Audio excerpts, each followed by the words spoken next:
NEET ஆள்மாறாட்ட வழக்கு தொடர்பாக நீதிமன்றம் அதிரடியாக பல்வேறு கேள்விகளையும் எழுப்பியிருக்கிறது.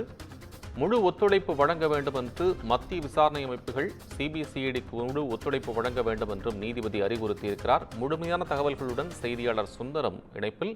என்ன நீதிபதி அறிவுறுத்தியிருக்கிறார் சுந்தரம்? அதனுடைய முழுமையான விவரங்கள் சொல்லுங்கள்.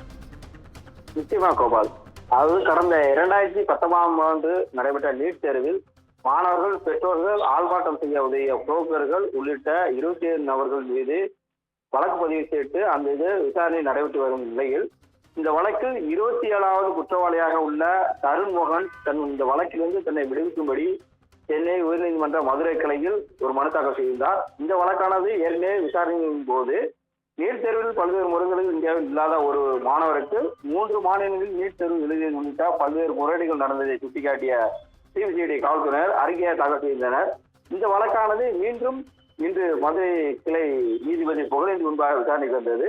அப்போது சிபிசிஐடி தரப்பில் ஆஜரான அரசின் கூடுதல் குற்றவியல் வழக்கு செஞ்சிருக்குமார் இந்த வழக்கில் குற்றவாளிகள் பல்வேறு மாநிலங்களில் உள்ளதாகவும் தேசிய தேர்வு முகமே நடத்தப்பட்டதாலும் மேலும் ஆதார் விவரங்கள் தேவைப்படுவதால் இந்த வழக்கில் சிபிஐ உதவி கேட்கப்பட்டுள்ளது. விரைவில் விசாரணையை முடித்து அறிக்கையை தாக்கல் செய்யப்படும் என தெரிவித்தார்.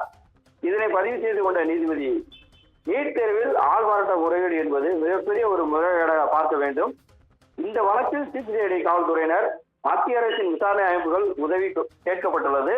இதில் சிபிசிஐடி காவல்துறையினருக்கு தேவைப்படும் வழக்கு விசாரணை ஆவணங்களை தேசிய தேர்வு முகமை வழங்க வேண்டும் என்றும் சிபிஐ உள்ளிட்ட மத்திய விசாரணை அமைப்புகள் தேவையான ஆவணங்களை கொடுத்து உதவி முழு ஒத்துழைப்பும் வழங்கினால் மட்டுமே இந்த வழக்கின் உண்மையை குற்றவாளியை கண்டறிய முடியும். எனவே மத்திய விசாரணை அமைப்புகள் சிபிசிஐடி அவர்களுக்கு முழு ஒத்துழைப்பு வழங்க வேண்டும் தெரிவித்துள்ளார். மேலும் மத்திய விசாரணை அமைப்புகள் ஒத்துழைப்பு வழங்காவிட்டால் சிபிசிஐடி காவல்துறையினர் நீதிமன்றத்தை நாடலாம் என தெரிவித்த நீதிபதி, இந்த வழக்கில் மனுதாரர் வழக்கிலிருந்து விடுவிக்க முடியாது எனவும் அவருடைய மனு தள்ளுபடி செய்யப்படுகிறது என்றும் உத்தரவு பிறப்பித்திருந்தார். மேலும் நீட் ஆள்மாறாட்ட முறைகேடு வழக்கை 4 மாதத்தில் சிபிசிஐடியினர் விசாரணை முடித்து குற்றப்பத்திரிகை தாக்கல் செய்ய வேண்டும் என்று கூறி இந்த வழக்கை முடித்து வைத்துள்ளார். கோபால்,